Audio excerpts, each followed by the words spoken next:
We're going to get started. So here we go.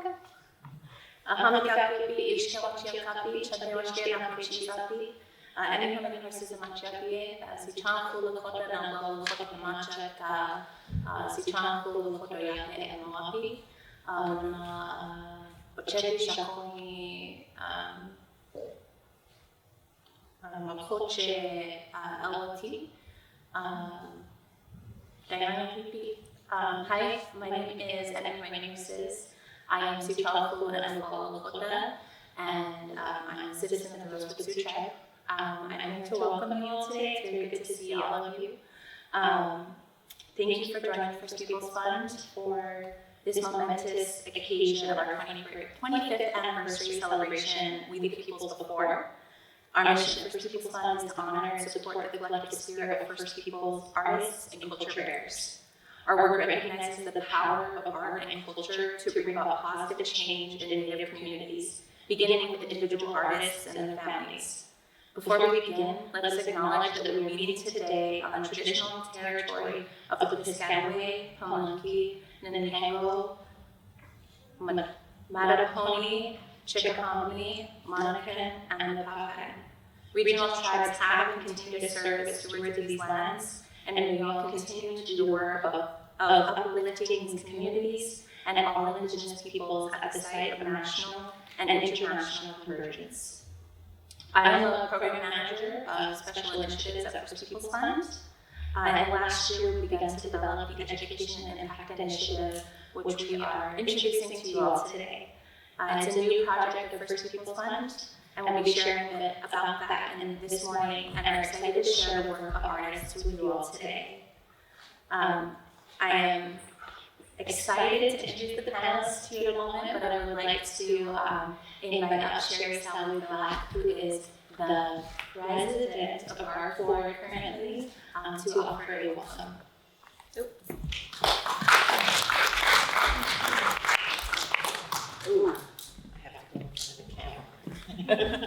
Good morning, everyone. I'm Sherry Salud Black. As Emmy introduced me, I'm a Lakota. I am the chair of First Peoples Fund Board of Directors, and I welcome you to this. I'm so excited about this initiative.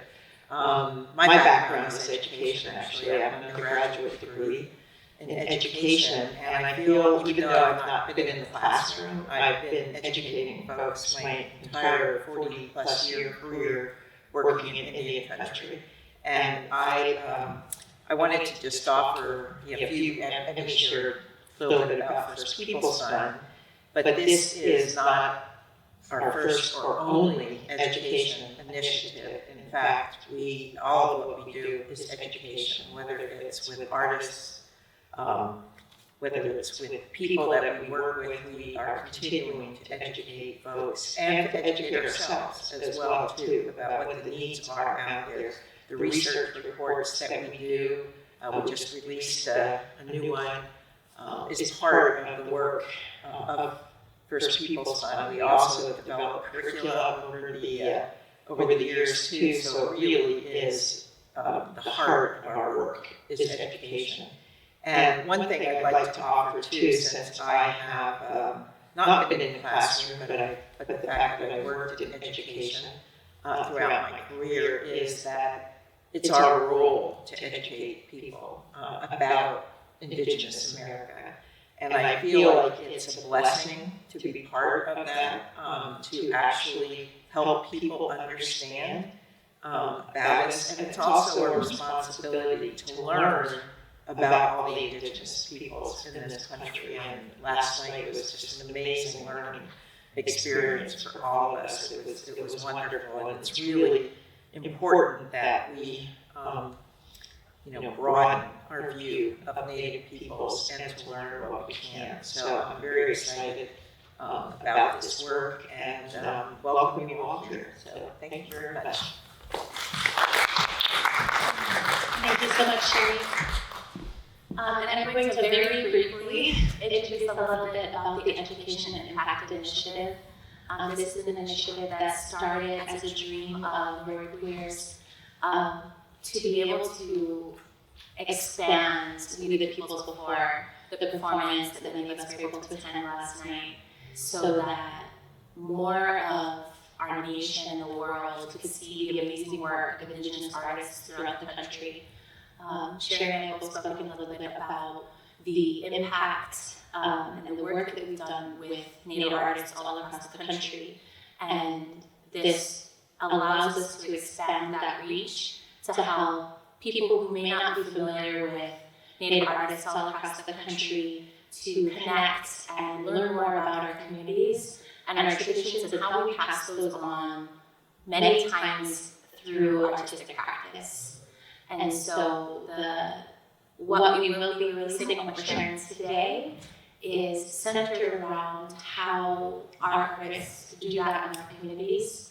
And we are very excited that this fall, in collaboration with the Kennedy Center for Performing Arts, we will be releasing different digital resources for students and educators all across the country. And all of those resources are being introduced and brought to you by these amazing educators that are standing here with me, as well as a few that were not able to attend.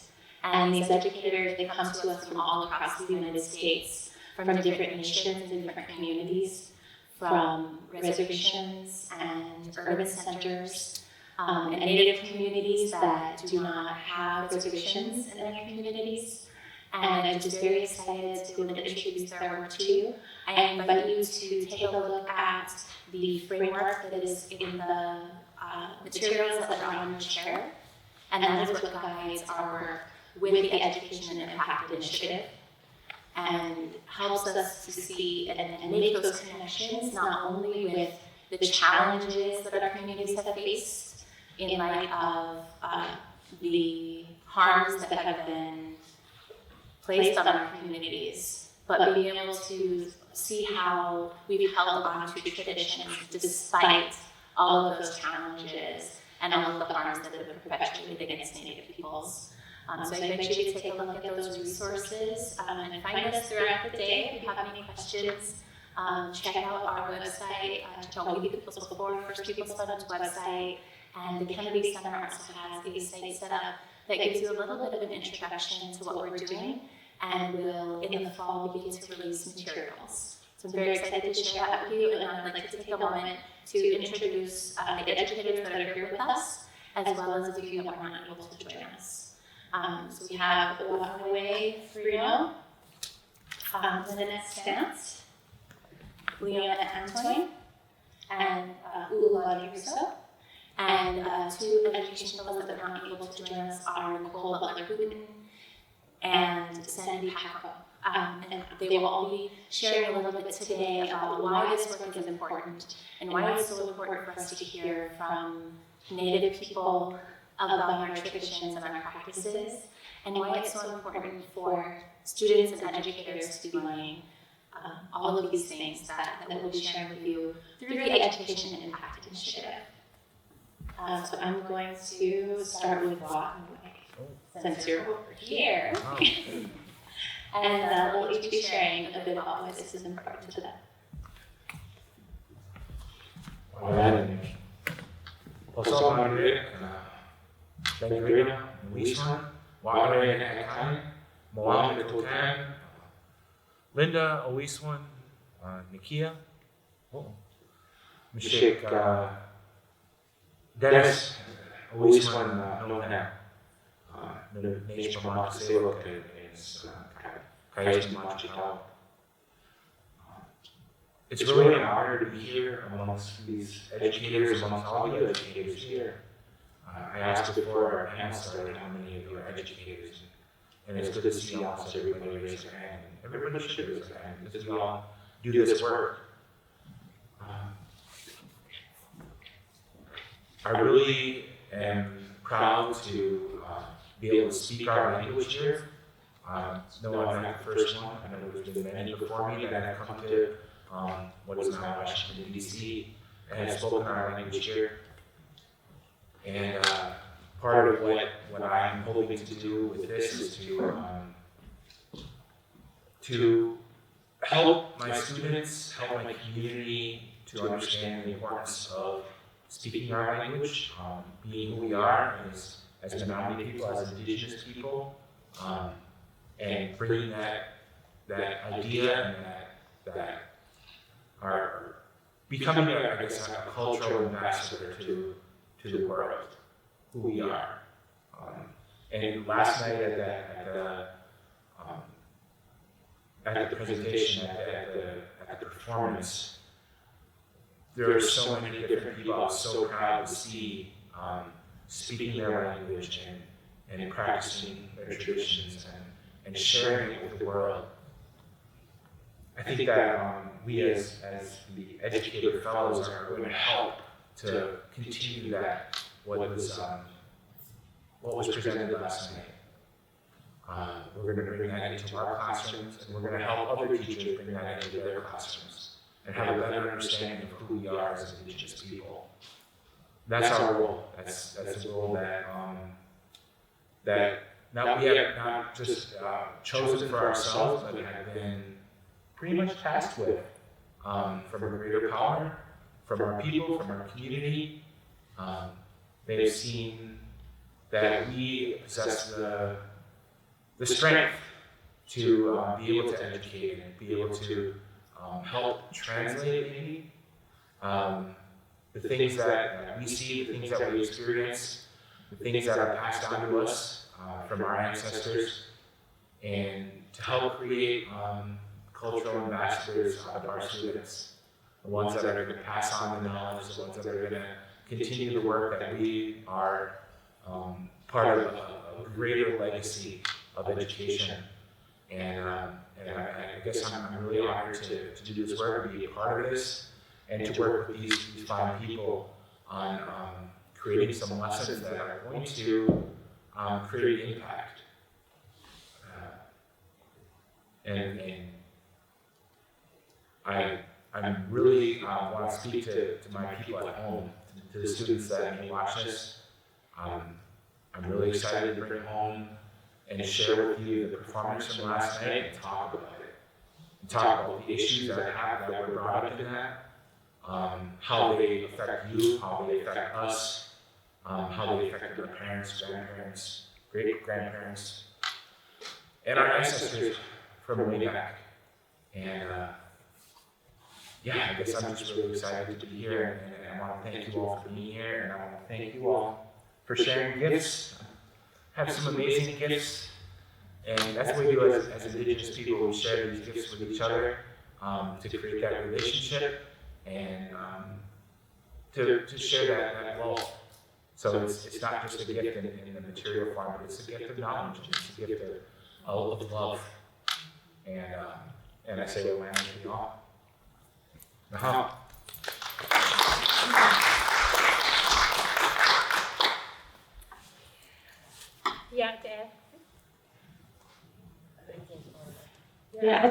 Shea Lynette Stant and Shat, Senjakina Inchler, Bitagni Bashichin, Sitna Jenny Dashiche, Kodachini Dashamala, Jake and Elsie Charlie, Shija Doshamaholia.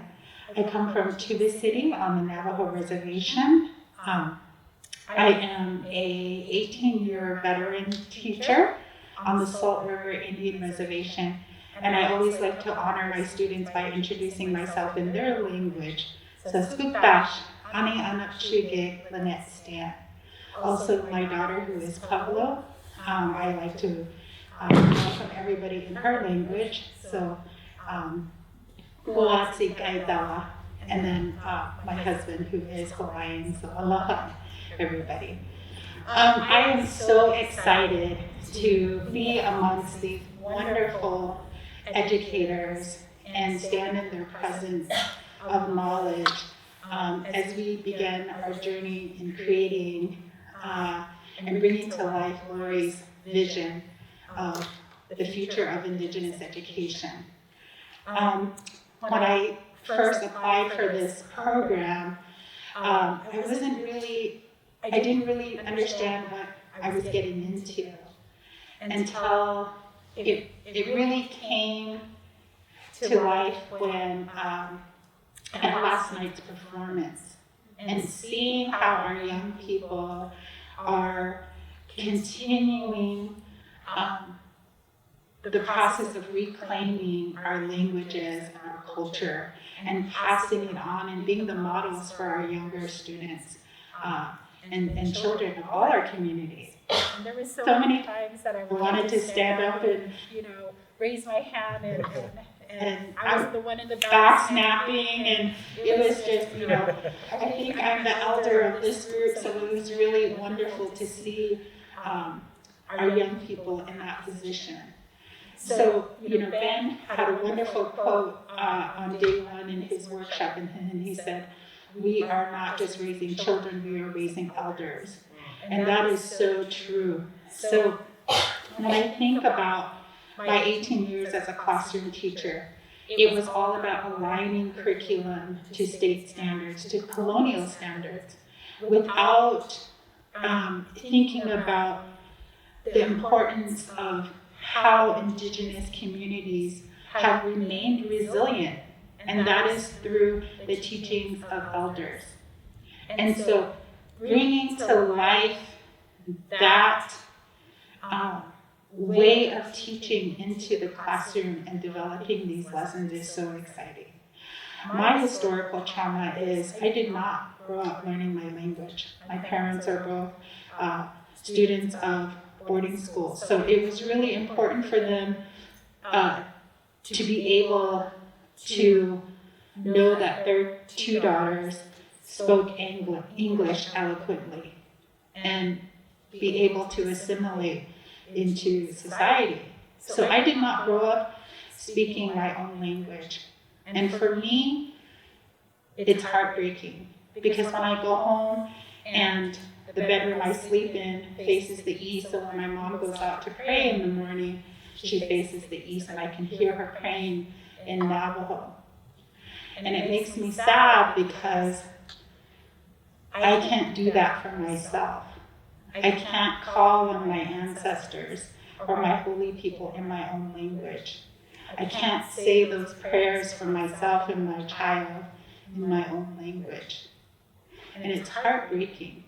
However, that doesn't need to be the narrative of our future generations. That idea of reclamation is truly, truly interwoven in how we present in the classroom today. And so I am really, really excited and honored to be here. I did mention in my introduction that I'm actually the 2020 Arizona Teacher of the Year. And for me to be able to say that is actually historical, because Arizona, in its 37-year history of Teachers of the Year, I'm the first Indigenous woman that they, So, and it didn't really dawn on me my role as Teacher of the Year until the day after I won. I went back to school, and the school had a big assembly. And we're a community school, we're a tribal grant school. So all the students at my school are Indigenous.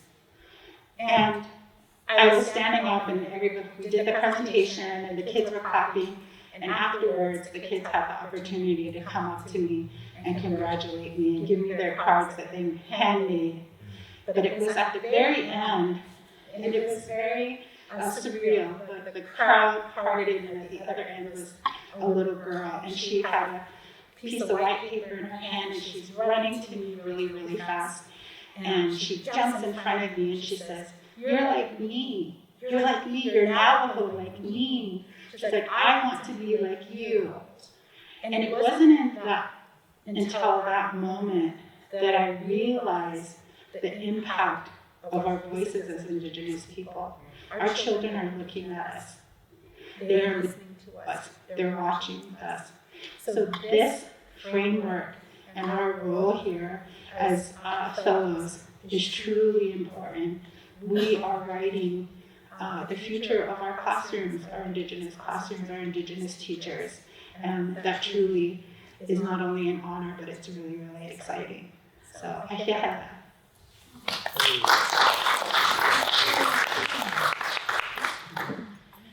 got me all emotional here. Hami Bakapi, Down Wachiankite, Iha chante vaste anape chiuzape. Sicangu, Lakota wia himacha. Ashke gulipi tioshpai. Lynette, Wichapi, Leona, Antoine, Inupiaq. I'm a language learner also, so I always try to start in my language and keep that as the beginning of everything that I do to help start to guide my thinking. So I said, welcome my relatives, I'm happy that you're here with us. My family is the Ashke Tioshpaye from Rosebud, South Dakota, and my name is Leona Antoine, and my pronouns are she, her, hers. My educational journey started on the reservation where I grew up in South Dakota, and it was very similar to what Waqnahwew and Lynette had talked about with the not being visible in the classroom, and different challenges and strengths, the challenges in school, but then having the strengths at home with the cultural background. And my Tioshpai is, the name translates into they wrap their hair in defiance, and we're really strong advocates. We're known for talking a lot, so you can cut me off when I need to be cut off. The women in our family are known for talking a lot when you get a microphone. But we're also known for our advocacy. And so it was really natural for our family to go right into the field of education. And not so much as a classroom teacher, but being able to support students who didn't feel comfortable in those spaces. And just yesterday, we were talking about everything that was happening here and how awesome it was to see so many relatives coming from different areas. And it's rare that we experience that when we leave our homelands. And one of my relatives was saying the night before she was wearing a skirt that had horses on it. And they were drawn not as, realistic as you would see some horses, more like in traditional type art. And this woman approached her and said, "Are you from Peru? You have llamas on your dress." And we thought, wow, just even the thought that the person couldn't be from here, and be from one of the tribes here in the United States, just really was like, there's so many of us here and it's exciting, but we're still not seen. We don't have that visibility. And so I was reflecting on that a lot yesterday, and going into that performance there was just so much energy and power coming to it, and being able to experience it. I'm really emotional, but it was really impactful, to have so many amazing people there performing for us, and in Washington, D.C., where we've been constantly pushed out, and we're back here strong together, that's amazing. I'm only going to need to record my video earlier. So But it just really affirmed everything that we want to do with this curriculum. Like, getting that visibility out there, but doing it through the arts is just such a true representation of who we are, and not always having to do things in the, traditional education way of looking at it. Because the history that is written about us isn't our history. And what we saw last night is our history, is us. So I'm really excited about this. These are happy tears. I'm really grateful to be here and to be a part of this, and to create that space where our kids don't have to code switch, where they can walk into these spaces. And they'll have that space, and people will know who they are. Because I'm married.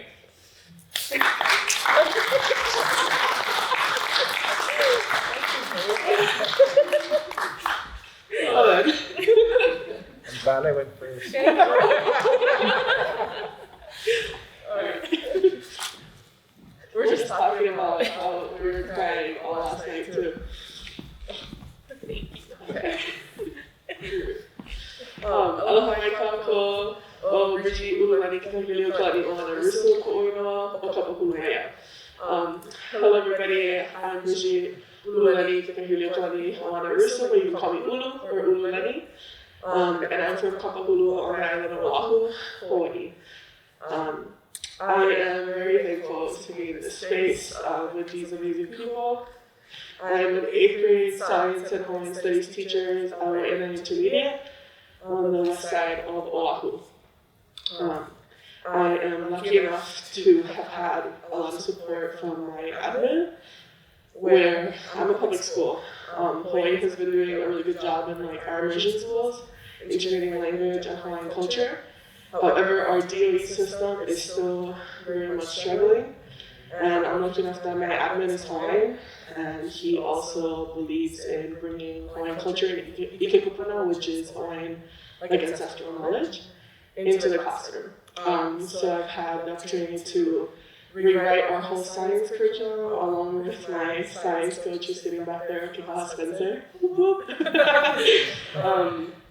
And so we rewrote the whole science curriculum to be Ikekupuna based. So we are able to bring our mo'olelos, our stories that were told by our ancestors, and kind of create that as the phenomenon, where we then bring in the DOE standards that we discussed earlier.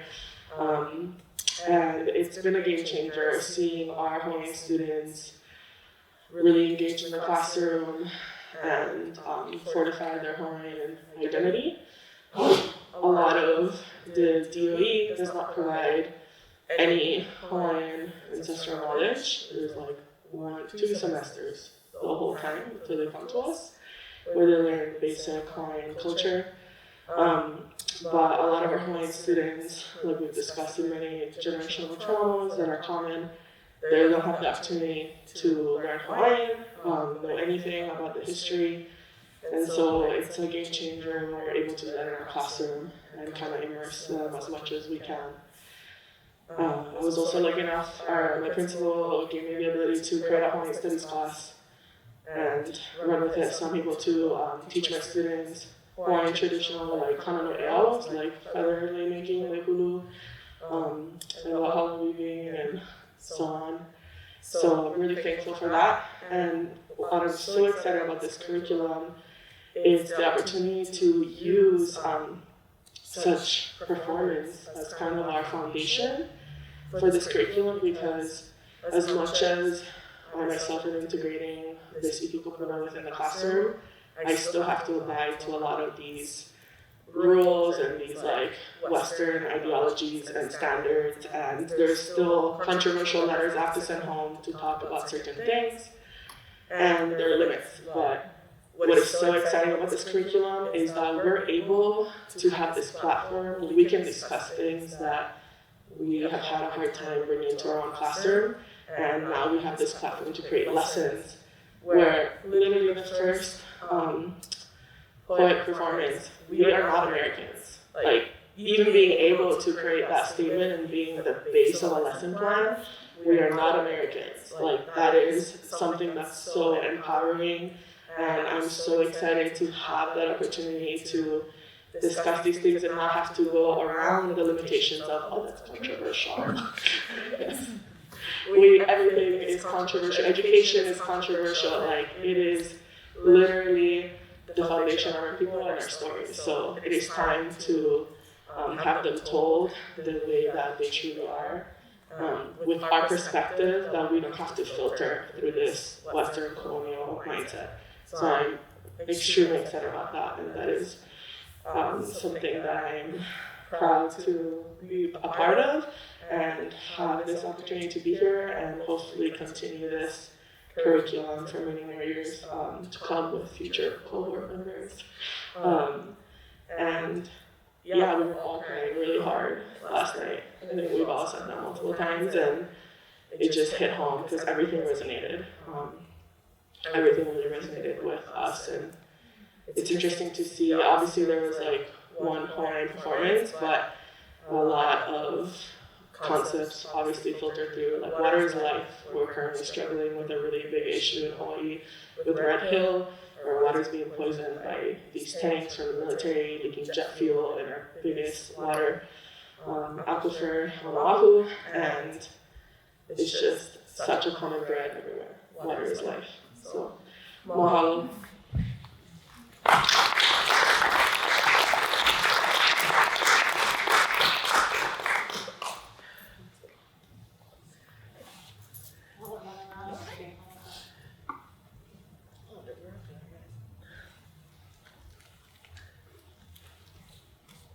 I am going to share some videos from the two education fellows that were not able to join us. So those will be up there, and hoping this time and everything works for us. I'm very excited to be able to share from Sandy Packo, who is Inupiaq, and she will introduce herself and share a little bit about why she's so excited about being a part of this initiative. Inupiaq, BC, Uvanga Sandy. Greetings, my name is Sandy Packo. I was a K-12 educator for the past 10 years. I am now working for the American Indian College Fund, and I am one of the We the People's Before Fellows. I would like to speak with you today about the meaning of this curriculum and really ground it not only within meaning for Native communities, but also to share my experiences as a Native person who went through the K-12 public school system as well, to help connect the meaning of this curriculum for you in a really personal way. Our Native communities are considered 1% or less.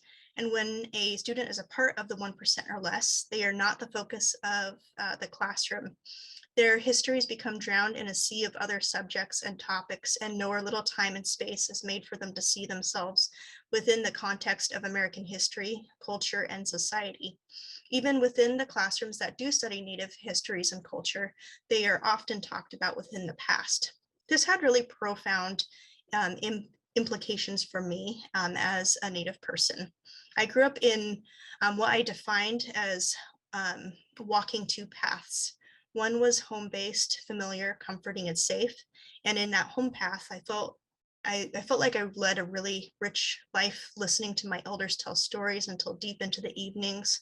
We always had family around, and we were always visiting one another. There was a lot of storytelling that happened every night. Community was in every person's house. Singing was a big part of our culture too. As a child, I learned to listen and to think deeply before I speak and to connect. The pacing of a conversation made sense to me. I had a place in my community and I had value. In the other path, there was school. It was a different culture. Everything was fast-paced, loud, boisterous in comparison to the home path. If I was a second too slow to answer, a little softer in volume, or I made a little bit less eye contact, then I made less friends, or I wasn't as noticed by teachers. I became less visible. I was considered to sometimes be not as interested in education, and my achievements were often overlooked. For me, the experience was the vibrancy of the fabric of my life was hidden to those who didn't take the time to get to know me. As I grew older, I began to try to adapt and to fit within a system, but it always felt forced. And I didn't realize this until college, in which I also began to work at a Native nonprofit organization. For the first time there, a Native leader talked to me about Native communication styles and what they are and how they tie back to Native values. When he was speaking, I had this vision of what my life had been up until that moment. In this vision, I had been in a dark room with the lights off. I couldn't see and I couldn't be seen. And as he began to really connect my cultural values with my communication styles, it was like somebody turned on the light and I could see for the first time and I could be seen. And this was a really powerful experience for me. Validation flooded every pore of my being and I could see myself as a whole person. It took until college to feel this way as a Native student. For the first time in this Native-led space, I could talk to others who could understand me on a cellular level, and I didn't feel forced. I actually felt relaxed at a cellular level as well. I didn't feel like I was operating against the grain of my natural self. I felt at home in my own skin. And this is such an important, such a profound feeling and experience for me. And I want our Native students, our Native communities to have that in educational spaces as well. For educators of Western-based non-Native backgrounds, many of you cannot fully fathom what that feels like to the degree that so many Native students have had to fully navigate that experience. Many of our students do report similar experiences and feeling invisible because we have treated them as 1%. You owe it to your students to help them feel at home in their own skin and to help one another feel that way as well.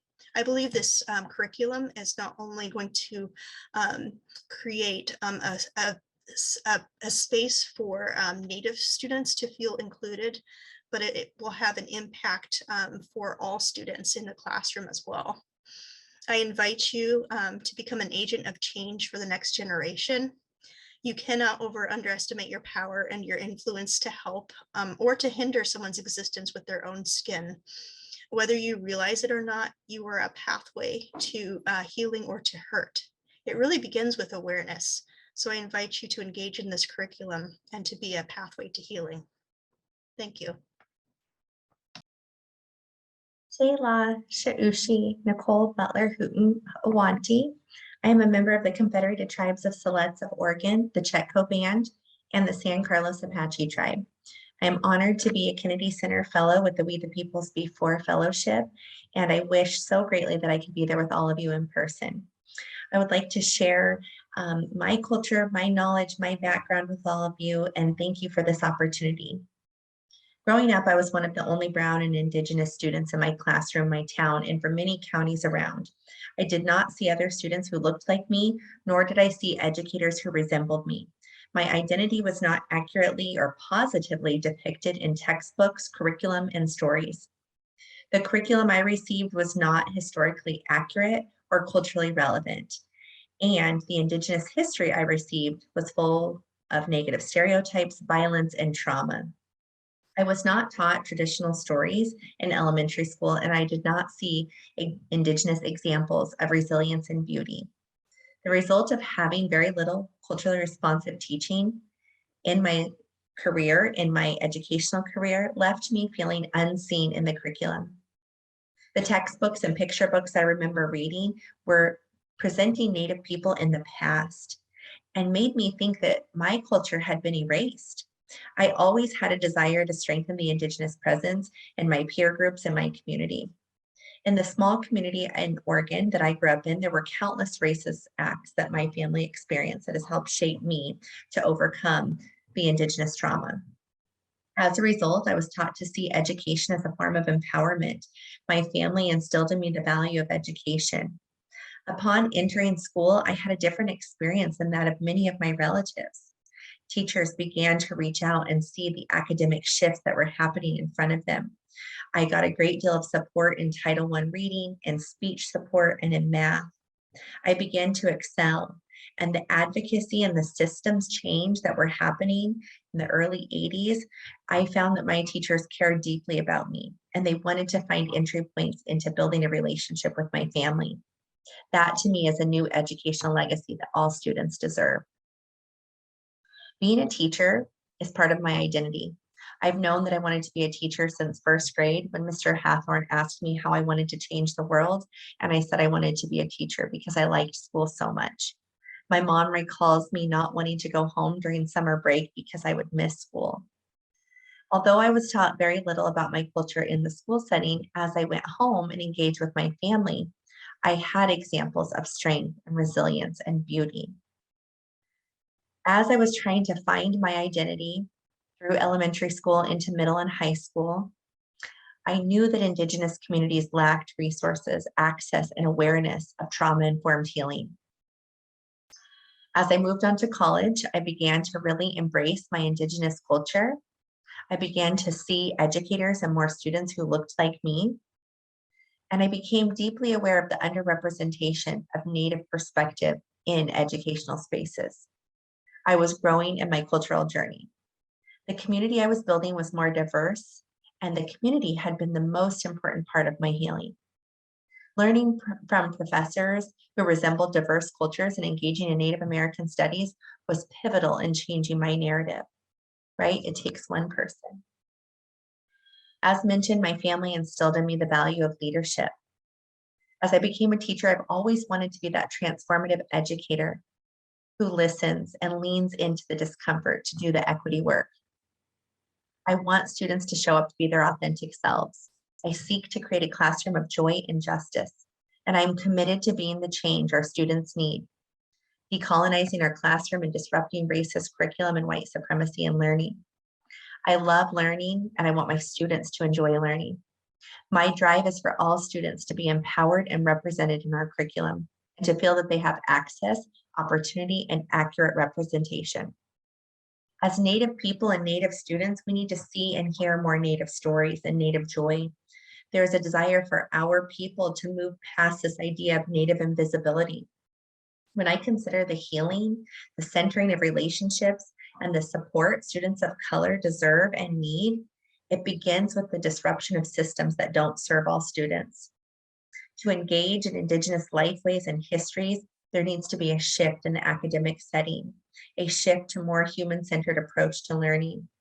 Just as my teachers did 30 years ago, educators can uncover the stories of their students and families and use them to guide learning and curriculum. Teachers need to invite themselves to be co-learners in their classrooms. We must honor the stories, experiences, and emotions of our students to build stronger communities. To fight against the master narrative or the incomplete history that I had been taught, it was really important for me to center BIPOC and especially Native voice in my classroom. This means not only centering the voices of our BIPOC students, but also making sure that they see themselves accurately in curriculum. When students are constantly exposed to histories, narrative, and perspectives of BIPOC students and voices, other marginalized groups and identities see themselves, and that is culturally responsive pedagogy. Education did not start with Black and Brown students in mind, and educators and myself must focus on anti-racist curriculum and ideas. That's our sustainability in this work that we want to do with the We the Peoples Before Fellowship lesson plans. We hope to offer lesson plans to build more humanizing classrooms for teachers and allow learning to transcend the classroom. As a first-generation college grad, onto my master's, and then now beginning an EdD program, I have been on my own healing journey. I'm currently working as a teacher or mentor coach in a K-12 system to support educators new to the profession. I've stepped out of 2nd and 4th grade where I taught for 14 years. I'm here to disrupt the narrative that I believe to be true as a young child. I'm doing this for my children, my community, and my grandparents, Delmer and Priscilla Butler. My hope is that I will move myself and my community further as we create a new narrative of recognizing the impact of education on Indigenous communities. We continue to indigenize educational spaces to create authentic partnerships and collective healing. Thank you for the time today. I hope you have a beautiful weekend. Ashtu.